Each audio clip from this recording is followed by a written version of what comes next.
নমস্কাৰ, মই বিকাশ। আপোনালোকে চাই আছে দৃষ্টিকোণত আমি সাধাৰণতে কিছুমান গুৰুত্বপূৰ্ণ বিষয় আলোচনা কৰোঁ। আজিৰ এটা গুৰুত্বপূৰ্ণ বিষয় আপোনালোকৰ মাজলৈ লৈ আহিছোঁ। আজিৰ বিষয়টো হৈছে শ্বেয়াৰ মাৰ্কেট আৰু আমাৰ চৰকাৰী কৰ্মচাৰীখিনিৰ মাজত যিটো এটা লিংক আছে, সেই লিংকটোৰ বিষয়ে আমি কিছু আলোচনা কৰিব বিচাৰিছোঁ। আপোনালোকে জানে যে আমাৰ চৰকাৰী কৰ্মচাৰীসকল নেশ্যনেল পেঞ্চন স্কিমৰ লগত জড়িত, অৰ্থাৎ এইটো এটা পেঞ্চন স্কিম আৰু নেশ্যনেল পেঞ্চন স্কিমটো মাৰ্কেট লিংক এটা কণ্ট্ৰিবিউশ্যন স্কিম হয়।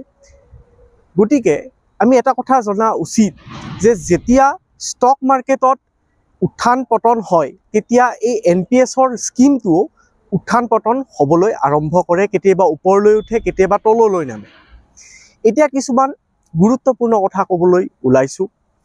প্ৰথমতে বৰ্তমান সময়ত আমি যদি চাওঁ যে ভাৰতবৰ্ষৰ অৰ্থনীতি কেনেকুৱা, এই গোটেই বিষয়টো বুজিবৰ কাৰণে আমি চাব লাগিব যে ভাৰতবৰ্ষৰ যিখন শ্বেয়াৰ মাৰ্কেট, এই শ্বেয়াৰ মাৰ্কেটখনত যথেষ্ট উত্থান পতন দেখা গৈছে।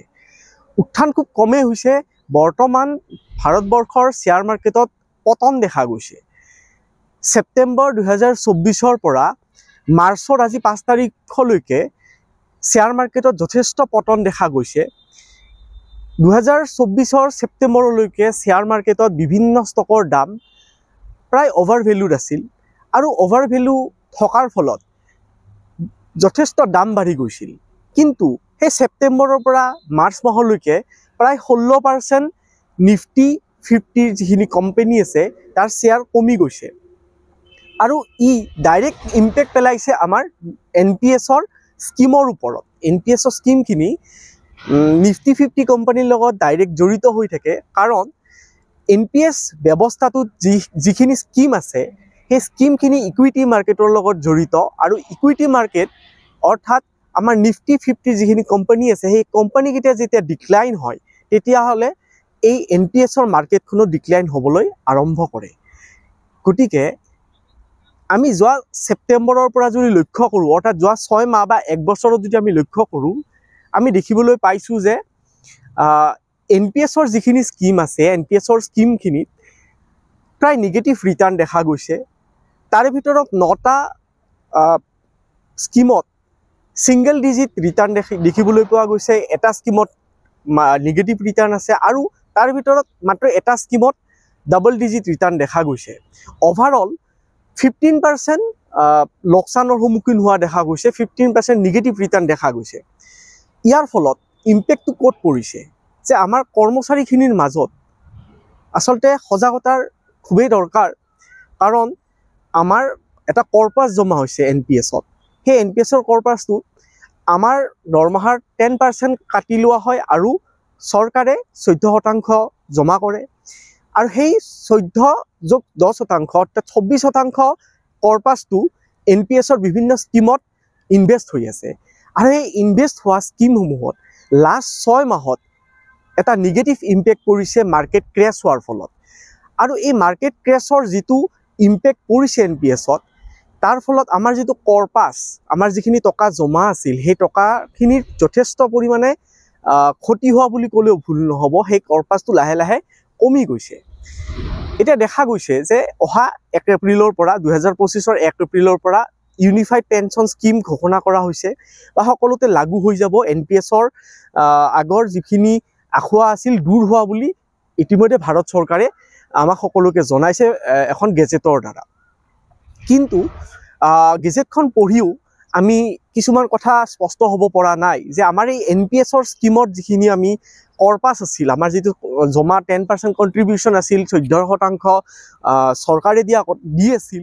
ইউনিফাইড পেঞ্চন স্কিমতো কোৱা হৈছে যে আমাৰ 10% যিটো কণ্ট্ৰিবিউশ্যন সেইটো কণ্টিনিউ থাকিব, লগতে চৰকাৰৰ ফালৰ পৰা 18.5% এটা কণ্ট্ৰিবিউশ্যন আমাক দিব, এই কৰ্পাছটো জমা হ'ব। কিন্তু এটা কথা স্পষ্ট নহয় গেজেটত যে NPSত যে আমি 10%কে কণ্ট্ৰিবিউট কৰি আছিলোঁ, সেই টকাখিনি আচলতে হ'ব কি, সেই টকাখিনি আমি ৰিটাৰ্ণ কেতিয়া পাম বা কেনেকৈ পাম, সেই কথাটো স্পষ্ট নহয়। ইউনিফাইড পেঞ্চন স্কিমত আনকি যিটো ডেথ কাম গ্ৰেচুইটিৰ কথা কোৱা হৈছিল NPSত, সেই কথাটোও তাত উল্লেখ কৰা হোৱা নাই। লগতে যিখিনি বেতন আয়োগ থাকে, বেতন আয়োগৰ যিখিনি বেনিফিট আছে, আমি ইউনিফাইড পেঞ্চন স্কিমত পাম নে নাই সেই কথাও স্পষ্টভাৱে উল্লেখ কৰা নাই। এই গোটেইখিনি কথাৰ মাজতে এতিয়া কথাটো হ'ল যে আমাৰ যিটো NPS-ৰ কৰ্পাছ আছে সেই NPS-ৰ কৰ্পাছটো ইউনিফাইড পেঞ্চন স্কিমত কনভাৰ্ট হৈ যাব আৰু কনভাৰ্ট হৈ যোৱাৰ পিছত সেই টকাখিনি ষ্টক মাৰ্কেটতে ইনভেষ্ট হ'ব, বিভিন্ন ধৰণৰ স্কিমত হয়তো ইনভেষ্ট কৰিব। তাৰপিছত এই গোটেইখিনি বস্তু ষ্টক মাৰ্কেটৰ লগত এনি টাইম লিংক হৈ থাকিব আৰু আমাৰ ৰিটায়াৰমেণ্টৰ পিছত আমি সেই টকাখিনি হয়তো লামচাম কিবা এটা আমাক ঘূৰাই দিয়াৰ কথা গেজেটখনত কোৱা হৈছে, যিহেতু সেইখন এখন আইনীভাৱে প্ৰস্তুত কৰা এখন গেজেট। গতিকে যিখিনি বুজি পাইছোঁ তাৰ পৰা থুলমূলকৈ ক'বলৈ চেষ্টা কৰিছোঁ। সেই সামান্য লামচাম এমাউণ্ট এটা আমাক ঘূৰাই দিব, লগতে আমাৰ কৰ্পাছটোৰ পৰা আমাক 50% এচিউৰ্ড পেঞ্চন এটা দিম বুলি গেজেটখনত কোৱা হৈছে। গতিকে এই যিটো NPS-ৰ যিটো কৰ্পাছ এই যোৱা 6 মাহত বা 1 বছৰত আমাক এটা নিগেটিভ ৰিটাৰ্ণ আমাক দিলে, সেই NPS-ৰ কৰ্পাছৰ সেই লোকচানটো এতিয়ালৈকে আমি যি মাৰ্কেটত NPS-ৰ কৰ্পাছৰ যিটো লোকচান পালোঁ সেইখিনি কিন্তু আমি আৰু ঘূৰাই নাপাওঁ। কিন্তু কথা এটা হ'ল যে NPS-ৰ যিটো কৰ্পাছ আছে সেইটো 60+ ইয়াৰ্ছলৈকে যেতিয়া মানুহ এজনে চাকৰি কৰিব, এটা লং টাৰ্ম ইনভেষ্টমেণ্ট হয়, হয়তো সেই বেনিফিটখিনি আমি ভৱিষ্যতে পাম।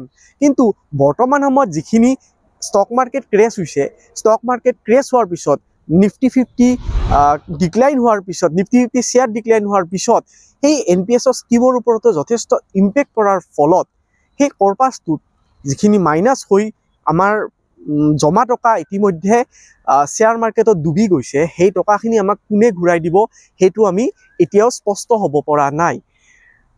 যদিও আমাৰ এই নতুন পেঞ্চন স্কিমত, অৰ্থাৎ যিটো ইউনিফাইড পেঞ্চন স্কিমৰ কথা আমাক কোৱা হৈছে আৰু এপ্ৰিলৰ পৰা বাই ডিফল্ট সেইটো চেণ্ট্ৰেল গভৰ্ণমেণ্ট আৰু অসম চৰকাৰৰ ইতিমধ্যে ঘোষণা কৰিছে যে অসম চৰকাৰেও সেই UPS-টো আমাৰ চৰকাৰী কৰ্মচাৰীৰ কাৰণে লাগু কৰি দিব। এতিয়া যদিও আমি স্পষ্ট নহয় যে এই কৰ্পাছটো কি হ'ব ইউনিফাইড পেঞ্চন স্কিমত, হয়তো আমি ভৱিষ্যতৰ দিনকেইটাত গম পাম আৰু তাৰ পিছত হয়তো সেই বিষয়ে বিতংভাৱে আলোচনা কৰিম। কিন্তু আজিৰ যিটো টপিক মই লৈ আহিছিলোঁ শ্বেয়াৰ মাৰ্কেটৰ লগত জড়িত টপিক, গতিকে সেই শ্বেয়াৰ মাৰ্কেটৰ লগত জড়িত টপিকটোৰ লগত NPS-ৰ যিটো কৰ্পাছ তাত যথেষ্ট সম্পৰ্ক আছে। আৰু ইতিমধ্যে মই কৈছোঁ যে শ্বেয়াৰ মাৰ্কেট ইতিমধ্যে 16%লৈকেও সেই হৈছে, নিফটি 50টো 16%লৈকে ডিক্লাইন হোৱা বুলি মই ইতিমধ্যে আপোনালোক সকলোকে জনাইছোঁ। আজিৰ ডেটত ইতিমধ্যে মই চাইছিলোঁ অলপ আগতে যে প্ৰায় 1.15% মান আজি ৰাইজ হৈছে নিফটিৰ যিটো নিফটি 50 যিটো শ্বেয়াৰ 1.15% ৰাইজ হোৱা দেখা গৈছে। যদিও কাৰেকশ্যন ইমান সোনকালে নহয়, কাৰেকশ্যন হ'বলৈ বহুত সময় লাগিব, কিন্তু আমাৰ যিখিনি চৰকাৰী কৰ্মচাৰীৰ যিখিনি 10% আমি কণ্ট্ৰিবিউট কৰি থৈছোঁ সেই পইচাখিনি আমাৰ আচলতে কি হ'ব, সেই হেৰাই যোৱা পইচাখিনি আমি ঘূৰাই পাম নে নাই, কেতিয়া সেই কাৰেকশ্যনটো হৈ আকৌ সেই লাভান্বিত হোৱা টকাখিনি আমি ঘূৰাই পাম, সেইটোহে এটা ডাঙৰ প্ৰশ্ন হৈ পৰিছে। আৰু যিসকল ব্যক্তিয়ে অৰ্থনীতিৰ লগত জড়িত হৈ আছে তেওঁলোকে নিশ্চয়কৈ গম পাব যে এটা বহু দিনৰ পৰা অভাৰ ভেলু হৈ থকা মাৰ্কেট এখন যেতিয়া ডিক্লাইন হয়, এই বৰ্তমান যিটো ক্ৰেছ হৈছে সেই ক্ৰেছটো প্ৰায় বহুত বছৰ আগতে হৈছিল আৰু এনেকুৱা ক্ৰেছ হোৱাৰ পিছত যেতিয়া এটা কাৰেকশ্যন হ'ব মাৰ্কেটত তাৰ পিছতহে আমি লাভান্বিত হ'ম বুলি আশা আছে। কিন্তু কেতিয়া হয় কেতিয়া সেই সোণালী সময়খিনি আহে সেই কথাখিনি আমি কোনেও নাজানো।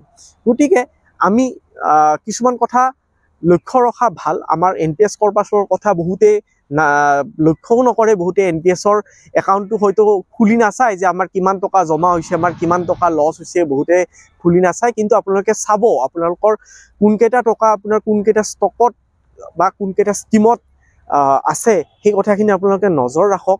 সেই টকাখিনি যদি ঘূৰি নাহে সেই টকাখিনি লোকচানটো কিন্তু আমাৰ নিচিনা কৰ্মচাৰীসকলৰহে হ'ব। গতিকে এনেকুৱা ধৰণৰ মাৰ্কেট ক্ৰেছ যাতে ভৱিষ্যতে নাহক আৰু ইউনিফাইড পেঞ্চন স্কিমত যেতিয়া আমাৰ কৰ্পাছটো ট্ৰেন্সফাৰ হ'ব তাৰপিছত যাতে আমাৰ কাৰণে এটা খুব ভাল দিন এটা ঘূৰি আহে তাৰে আমি আশা ৰাখিছোঁ।